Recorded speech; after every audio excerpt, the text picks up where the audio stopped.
Mesdames, Messieurs, bonsoir. Notre entretien porte aujourd'hui sur un secteur qui fait l'objet de toutes les critiques parce que accessible à une majorité de nos concitoyens. Il s'agit de l'énergie électrique, de sa distribution. Énergie électrique dont nous parlerons avec le directeur général de la Nigélec, M. Khalid Alassane, dont le portrait nous est dressé ici par Ibrahim Maman.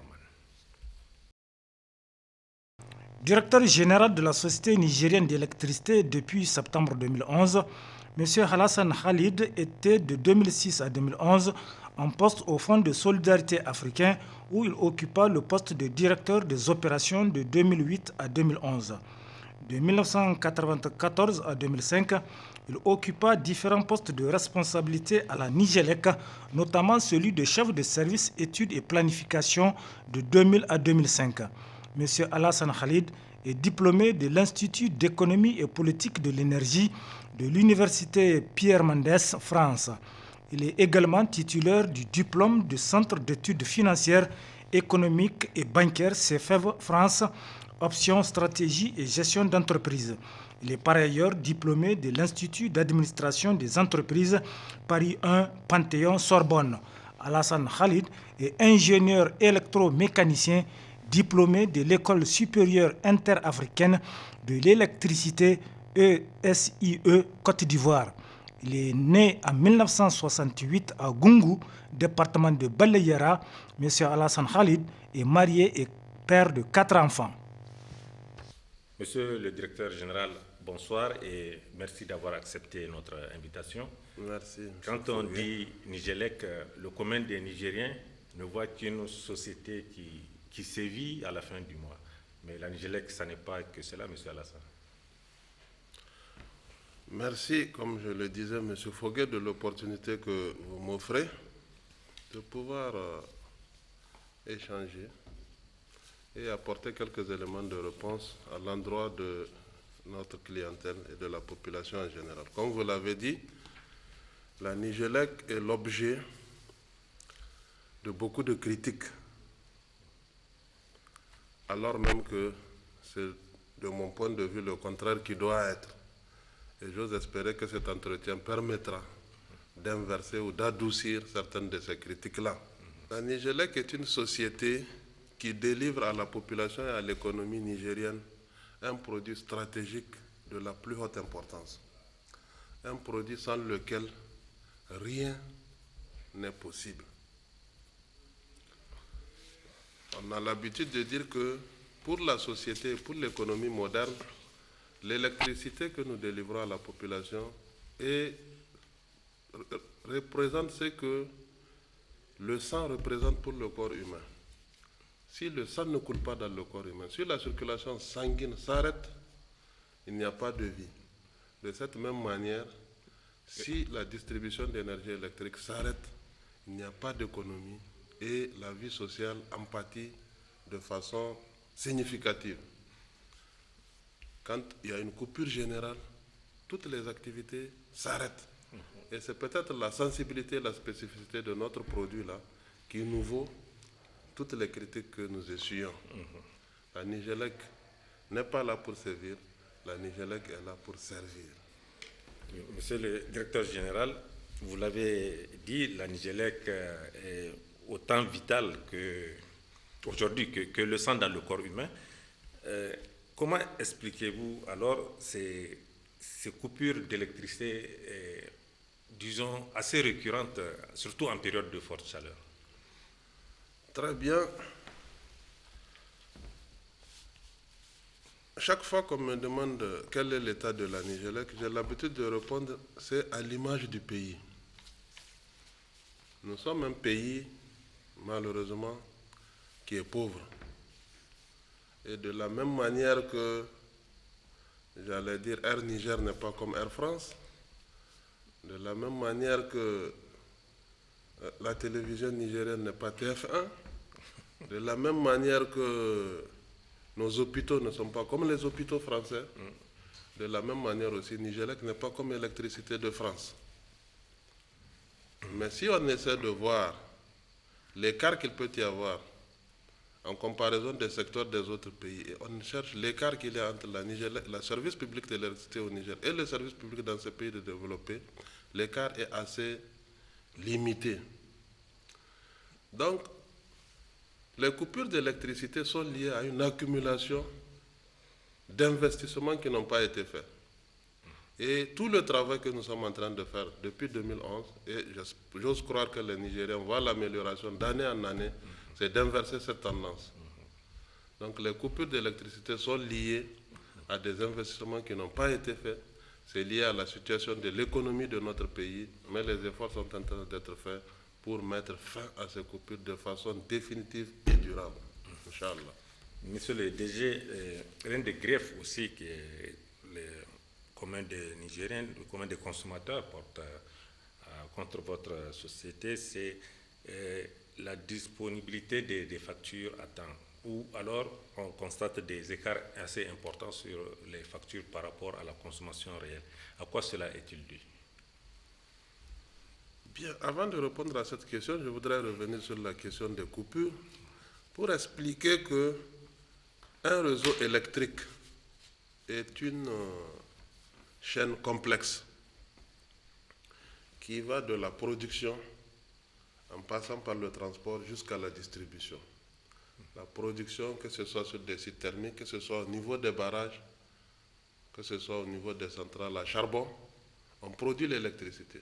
Et puis on tire des lignes sur des centaines, quelquefois des milliers de kilomètres, pour l'amener auprès des centres de consommation.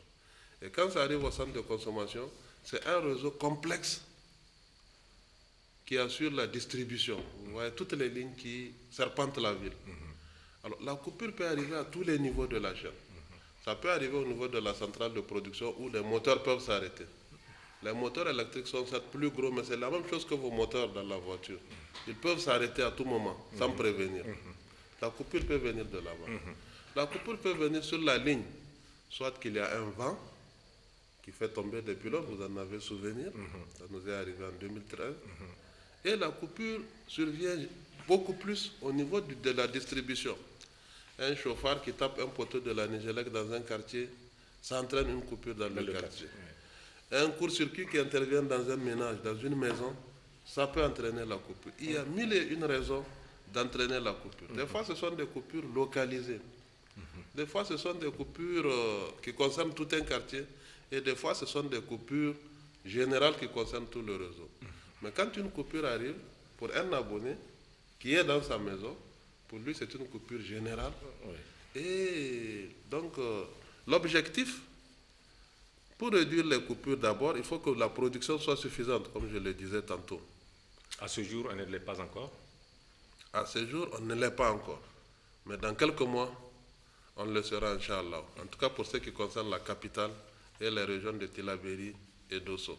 Pour les autres régions, déjà, nous couvrons de façon satisfaisante à la demande. Donc, je peux dire que dans quelques mois, nous allons revenir sur les programmes d'investissement. Quand la centrale de Gorobanda, en cours de réalisation, sera mise en service, nous aurons suffisamment de la production. Et en ce moment, nous mettrons de la marge pour pouvoir absorber les appels brusques d'énergie, qui aussi sont des sources de coupure. Maintenant, pour revenir à la question des factures, nous avons une facturation mensuelle. À la fin de chaque mois, nous avons un planning. Les releveurs vont passer dans tous les ménages, Du porte-à-porte. de porte à porte, pour relever les index sur les compteurs. Il arrive des fois que quand ils viennent dans un ménage, ils trouvent que la porte est fermée. Soit madame et monsieur sont tous au travail, le gardien ou le boy sont partis acheter du pain à côté, la porte est fermée. Ils n'auront pas le temps d'attendre 30 minutes, 1 heure. Donc ils marquent porte fermée. Une fois que toute la relève est faite, on vient maintenant, on fait la saisie des index. Après, on édite une facturation brouillon. On corrige les écarts de facturation vraisemblables. Il y a des surfacturations, des fois des erreurs de saisie. Un agent, au lieu de saisir 4, il saisit 5. Au chiffre des milliers, ça fait 1000 kWh de plus. Donc ça peut faire des factures. Le logiciel calcule avec vos facturations du temps passé et ils éditent les factures. Et après, maintenant, on repart pour redistribuer les factures.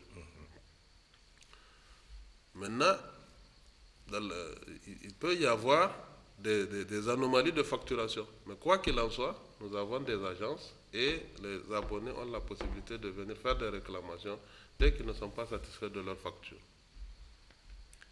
Monsieur le DG, en cas de surfacturation constatée, est-ce que l'abonné est en mesure d'avoir une compensation venant de votre part? Bien sûr, les surfacturations sont rares en réalité. Des fois, les Nigériens ont la critique facile, M. Foguet. C'est mon impression, je le dis avec beaucoup de modestie. 99% de nos abonnés ne se plaignent pas. Ils trouvent le service tout à fait correct, tout à fait ordinaire. Mais nous avons une carapace d'abonnés pour qui, même quand vous déposez la facture, ce n'est pas un indicateur pour payer. Il faudrait qu'on procède à la coupure pour payer. Donc ces gens-là, s'ils ont l'habitude de payer 15 000 et qu'on leur ramène 25 000, ils se plaignent pour dire qu'il y a surfacturation. Mais il y a surfacturation, il peut y avoir surfacturation, il peut y avoir erreur de facturation véritablement. Mais quand il y a une erreur de facturation, présentez-vous à votre agence, présentez votre situation et la correction va être faite immédiatement. Je voudrais profiter de l'occasion pour appeler tout abonné Nigélec à ne pas payer une facture dont il n'est pas convaincu qu'elle reflète sa consommation. C'est votre droit. Vous n'avez pas à payer une consommation pour laquelle vous estimez que vous avez été surfacturé. Il peut se pouvoir que c'est votre compteur qui file. Ça arrive. Mais nous avons des compteurs étalons. À ce moment, nous partons, nous étalonnons votre compteur. Si nous nous rendons compte que c'est le cas, nous corrigeons. Mais ce qui arrive généralement, c'est le plus, c'est vraiment quand les portes sont fermées. Quand les portes sont fermées, qu'est-ce que nous faisons? Nous estimons. L'ordinateur estime votre consommation du mois en tenant compte de l'historique de vos consommations passées. Il prend l'historique annuel, il fait une moyenne. Maintenant, si entre-temps, par exemple, si c'est une maison de location, vous avez succédé à un locataire qui lui mettait les clim et autres, et que vous êtes venu, vous avez débranché les climatiseurs, vous ne consommez pas beaucoup. S'il fait l'historique et que lui, il a vécu là-bas sur les 8 derniers mois, et que vous êtes là depuis 3 mois, il est certain que la moyenne sera plus élevée que si on relevait réellement votre index. Mais si vous avez ces cas-là, et quels que soient les autres cas de surfacturation que vous avez, adressez-vous à nos agences, ne payez que le juste prix de ce que vous payez. Mais des fois aussi, les chefs de famille, ils ne contrôlent pas aussi l'usage qui est fait de l'électricité. Vous pouvez avoir un boy qui fait la lessive chez vous, de ses propres habits, il a un fer à repasser électrique, il le prend, il passe des heures et des heures. C'est des appareils qui consomment beaucoup d'électricité. Donc il faut aussi surveiller et discipliner votre consommation. Mais toujours est-il, et là j'insiste dessus, c'est une critique qui nous est faite, je voulais lever l'équivoque définitivement, nous ne sommes pas des monstres, nous sommes des Nigériens au service des Nigériens, et si vous vous sentez lésé quelque part, c'est votre droit, un droit ça ne s'abandonne pas, prenez le temps qu'il faut pour vous mettre dans votre droit. Si vous avez des difficultés au niveau d'une agence, vous pouvez vous adresser à ma personne directement.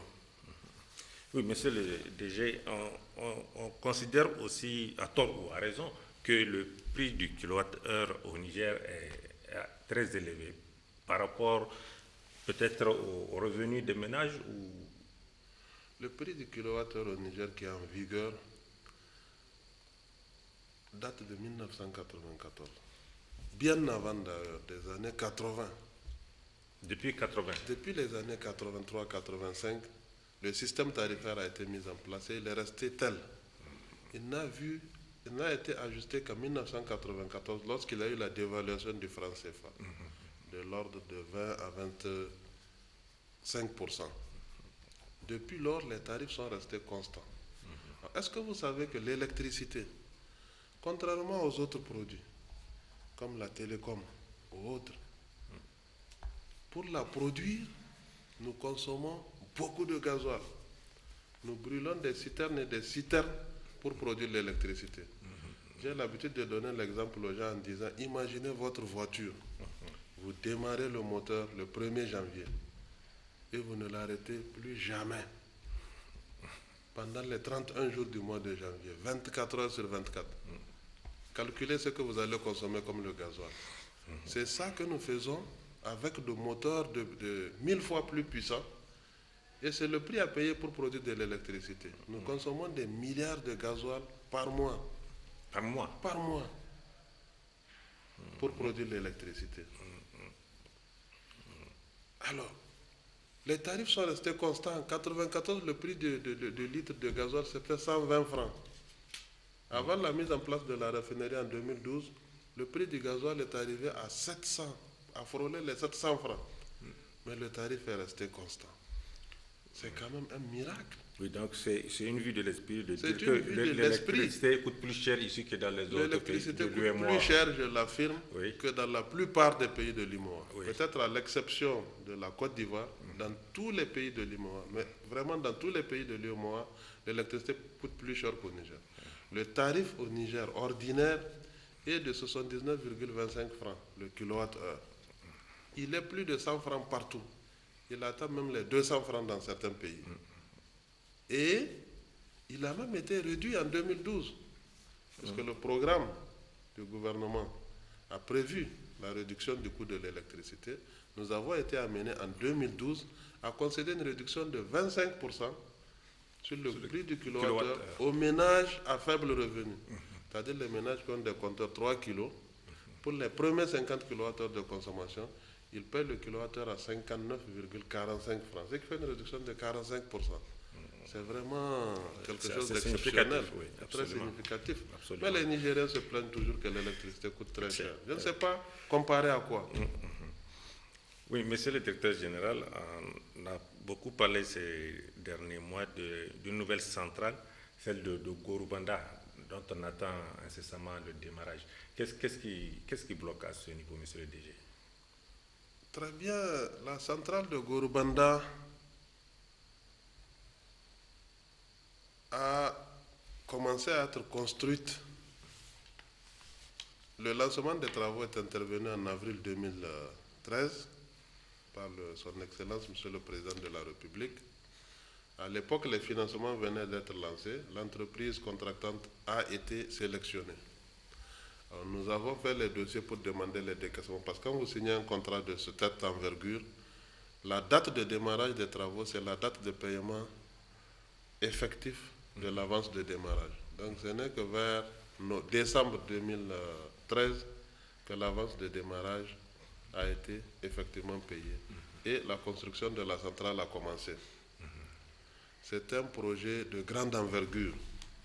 Vos équipes ont eu à plusieurs reprises l'opportunité, à la faveur de la visite des autorités, de filmer cette infrastructure. Je puis affirmer que ce devrait être la plus grosse infrastructure jamais réalisée à Niamey.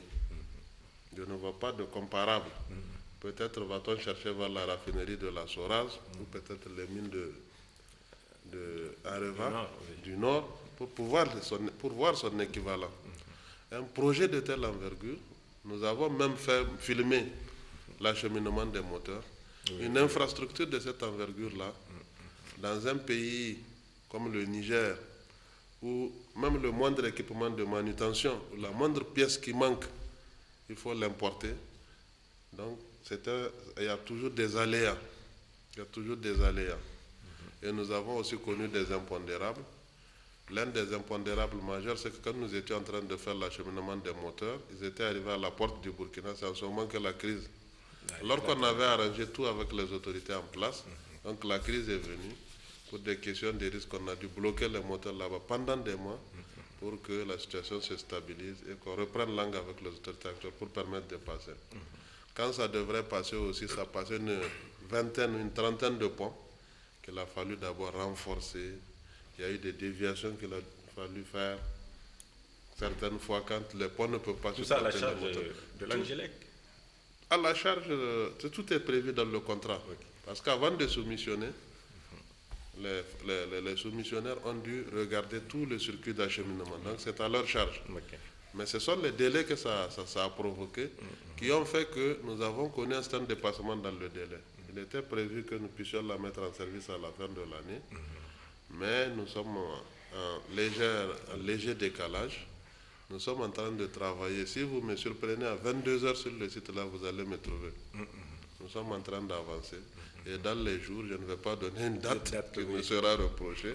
Dans les jours à venir, nous allons vous inviter pour le lancement des premiers moteurs de cette centrale, Inch'Allah.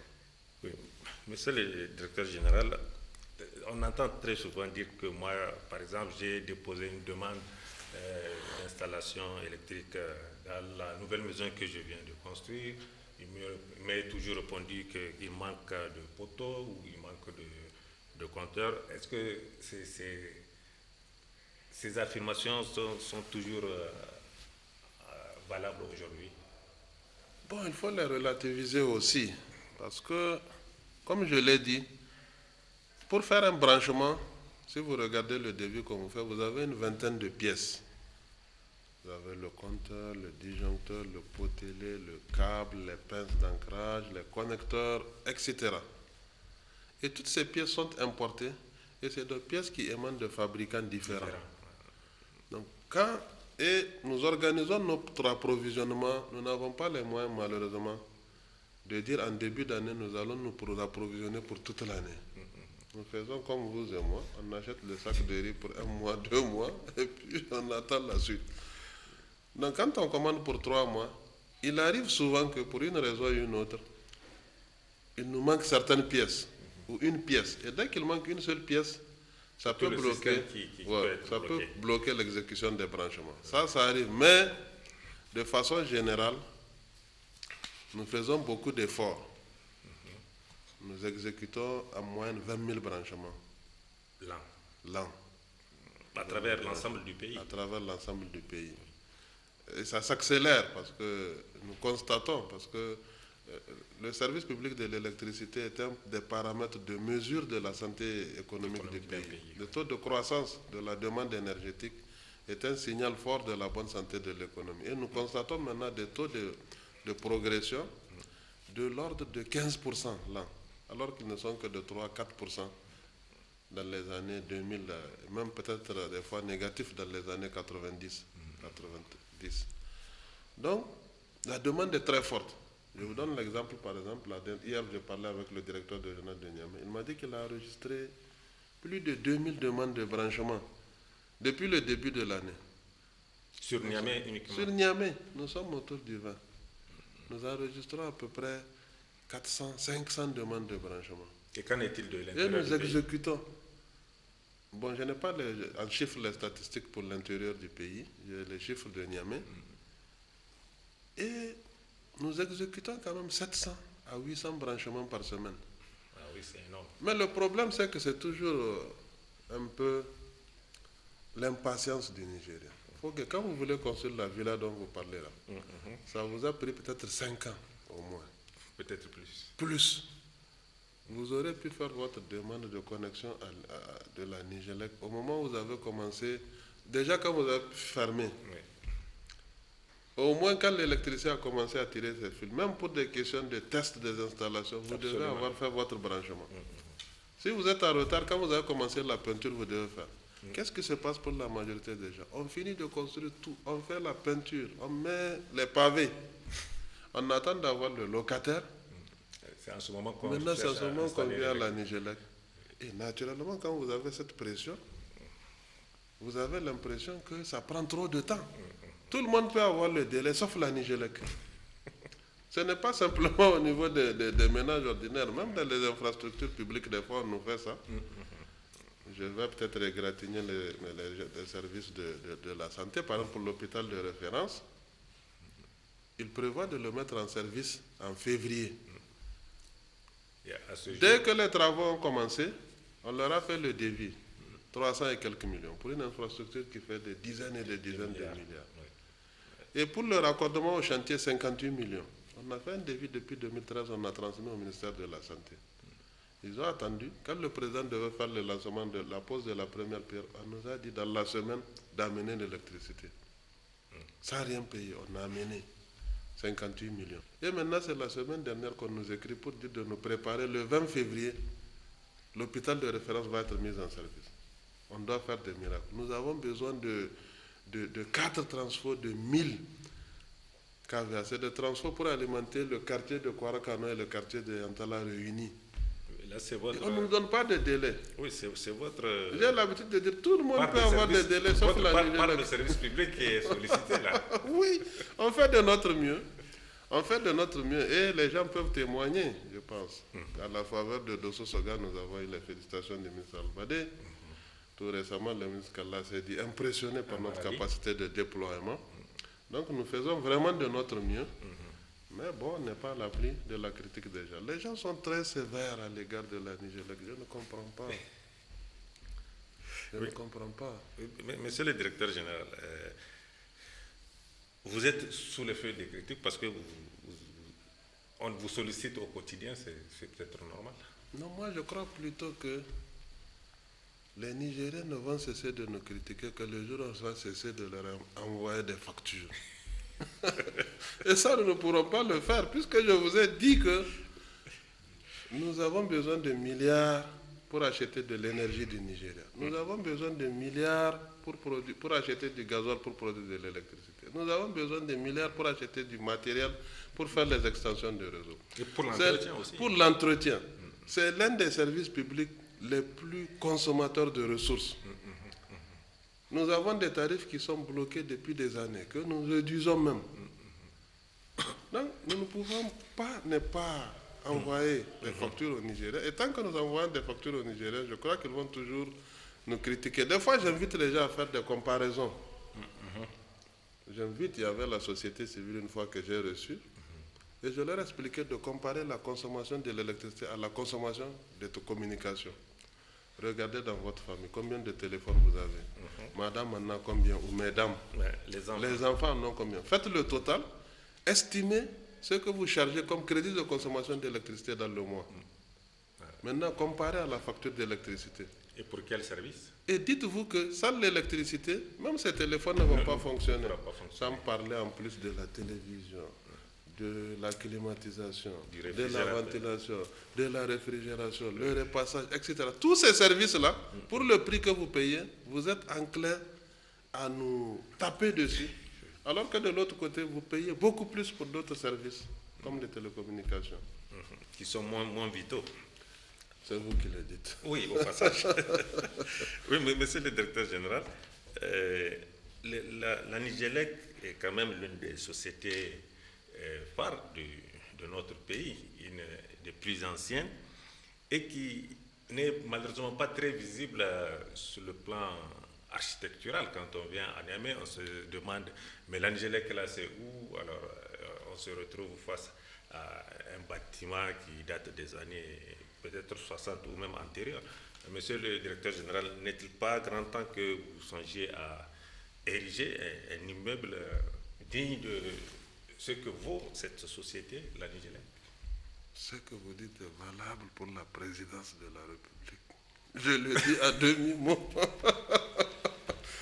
Non, quand il y a beaucoup de besoins, quand comme moi on a hérité d'une situation d'insuffisance de l'offre, on met la priorité d'abord sur la satisfaction du service public avant de venir. J'ai fait faire un business plan à l'horizon 2012-2027, sur 15 ans, où nous avons essayé de prendre la Nigélec dans sa globalité et de projeter tous les besoins d'investissement en fonction de la croissance de notre économie, suivant des hypothèses hautes, des hypothèses de croissance médiane et des hypothèses de croissance faible. Et nous avons dégagé tous nos besoins d'investissement. Et nos programmations d'investissement rentrent dans ce cadre-là. Et la réhabilitation de notre siège fait partie de ces projets d'investissement-là. Nous avions même lancé, nous avions inscrit au budget 2013, nous avons lancé un appel d'offres. Malheureusement, lorsque nous avons lancé l'appel d'offres, le design architectural que nous avons fait, l'estimation de l'architecte était basse. Donc, les offres que nous avons reçues dépassaient l'enveloppe budgétaire que nous avons. Donc, nous avons dû surseoir. Mais cette année, Inch'Allah, nous allons reprendre l'appel d'offres. Nous avons ajusté notre inscription budgétaire et nous allons lancer la construction d'un siège digne de ce que la Nigélec est pour l'économie du Niger. Oui, monsieur le Pour le directeur. moment, nous sommes en train d'aménager le rond-point de la justice. Vous avez l'infrastructure là. Ça sera un monument gigantesque que nous allons faire là-bas, qui va se marier avec le nouveau siège que nous allons construire. Juste derrière l'actuel. Ouais, juste à côté de l'actuel siège. Oui. Monsieur le directeur général, on ne peut pas parler de votre société sans penser à vos relations avec la NEPA, votre répondant au Nigeria. Quel est l'état de vos relations à ce jour? Nous avons des relations très bonnes. Les relations entre le Niger et le Nigeria sont bonnes, mais les relations entre la Nigélec et la NEPA sont encore plus bonnes. Nous avons des relations de proximité, des relations quasi familiales. Le directeur général adjoint de la TCN, la Transmission Company of Nigeria, il est venu faire les fêtes du 31 décembre ici, à Niamey. On est parti à la Tapo avec lui pour vous dire comment nos relations sont en public comme en privé. Oui, assez intime. Voilà. Ces relations sont liées au fait que la Nigélec se fait le devoir de respecter ses engagements. La facture de la NEPA est la priorité parmi nos priorités. Ce n'est pas seulement avec la NEPA. La Nigélec est une société qui n'est pas subventionnée par l'État Oui, peut-être directement et qui a toujours respecté ses engagements vis-à-vis de toutes les banques. Nous prenons les investissements que nous les faisons par prêt et nous avons toujours respecté nos engagements en temps et en heure. Nos relations sont très bonnes. Elles le sont devenues plus parce que au Nigeria, ils ont un peu démantelé et privatisé la plupart des secteurs. Nous avons été amenés à prendre des participations au niveau de la société qui gère les barrages de Kenji et Jeba, d'où nous vient l'approvisionnement. Donc la Nigeria est actionnaire, nous détenons 5% du capital de la société qui gère ces barrages. Je suis administrateur et membre du conseil d'administration de cette société-là. Et donc nous avons sécurisé notre alimentation. Quoi qu'advienne, nous avons notre alimentation qui est sécurisée au niveau de ces deux barrages-là. Les deux barrages sont en train d'être réhabilités. Leur capacité qui n'était que de 300 MW est en train de monter. Ils sont à 900 MW. Ils arriveront à 1200 MW. Donc il y aura suffisamment d'énergie pour pouvoir sécuriser l'approvisionnement du Niger. Maintenant, le problème qu'on a, c'est la limite. La ligne Birninkebi-Niamey est une ligne en 132 kV. Sa capacité est saturée depuis les années 2000, 2005. Et nous sommes en train maintenant d'instruire un projet pour lequel nous pensons qu'en 2016, nous aurons des financements pour construire une nouvelle ligne neuve en 330 kV, ce qui permet d'accroître nos capacités d'importation et d'exportation quand nous aurons de l'excédent aussi. Nous sommes en train de passer aux perspectives sans avoir beaucoup parlé des réalisations et des encours. Actuellement, nous sommes en train de construire une ligne en 132 kV, Soraz-Zender, qui va de la raffinerie de la Soraz à Zender et de Maradi à Malbaza. Cette ligne fait partie de ce que nous appelons notre schéma directeur. Maintenant, quand le projet Salkadabra va venir, il y aura une ligne qui va venir rejoindre celle-là à Malbaza et il y aura une autre ligne qui va venir à Niamey en 330 kV. Donc, en ce moment, et Kandaji va venir en 132 kV jusqu'à Niamey. À partir de là, tout le Niger, il y aura un maillage. L'électricité qui est produite à Kandaji va pouvoir arriver à Zender. Et de Zender, avec le réseau de distribution, ça peut aller jusqu'à Gouré, avant d'arriver à Difa prochainement. Et l'électricité de la Soraz va pouvoir arriver à Terra, puisque c'est interconnecté. Et Salkadamna étant le principal nœud de production, devant produire 600 MW au démarrage, plus que les besoins du Niger. Donc le Niger va pouvoir devenir un exportateur.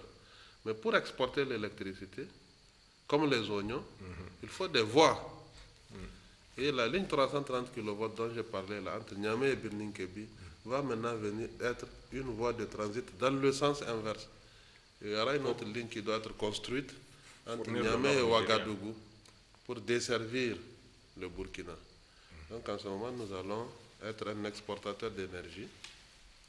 C'est ça le programme tel qu'il est tracé. Et sur quelle échéance? entrevoyez-vous ce... Nos échéances sont dictées par les disponibilités de financement. Sinon, nous, la chance qu'on a, c'est que moi j'ai, c'est que j'ai pris fonction avec un programme qui est déjà tracé dans le programme de Renaissance. Déjà fini. Je ne fais qu'implémenter. Ouais. Je suis en retard dans l'implémentation au rythme des disponibilités de mobilisation d'argent. Si nous étions un pays pétrolier avec des ressources existantes, tout ce que nous étions en train de dire là était déjà fait. Déjà réalisé. Maintenant, il faut chercher les financements.